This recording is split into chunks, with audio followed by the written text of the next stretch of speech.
Aláròyé máa wí o.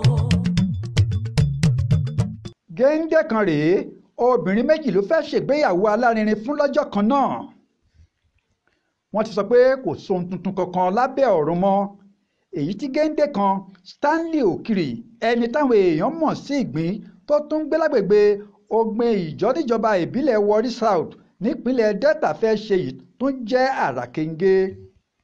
Obìnrin méjì ọ̀tọ̀ọ̀tọ̀ ní ọkùnrin tó jẹ́ olóyè pàtàkì láàrin ìlú yìí fẹ́ gbé níyàwó lọ́jọ́ kan ṣoṣo báyìí.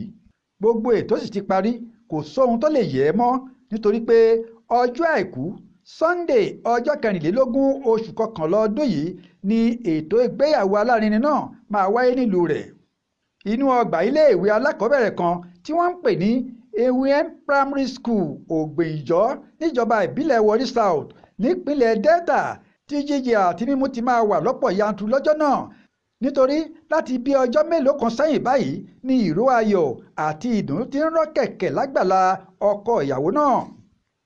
Aláròyé gbọ́ pé lọ́jọ́ ìṣẹ́gun tísídẹ̀ẹ́ ọjọ́ 19 oṣù kọkànlá yìí ni ọkọ ìyàwó lọ sanwó orí ìyàwó àkọ́kọ́ nílé àwọn òbí rẹ̀ tó wà lágbègbè Òrúgbẹ̀nẹ̀ nígbà tó sì tún lọ sanwó orí ìyàwó kejì lọ́jọ́bọ̀ tọ́sídẹ̀ẹ́ ọjọ́ 21 oṣù kọkànlá ọdún yìí lágbègbè Ogbin Ìjọ nítòsí ibi tó ń gbé.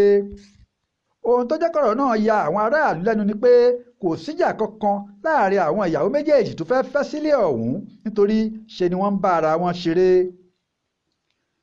Adéwálé Adéoyè ló ṣàkójọpọ̀ ìròyìn fún Aláròyé online television. Akin Akínníyì ló kà á sí etí gbọ̀nyìn.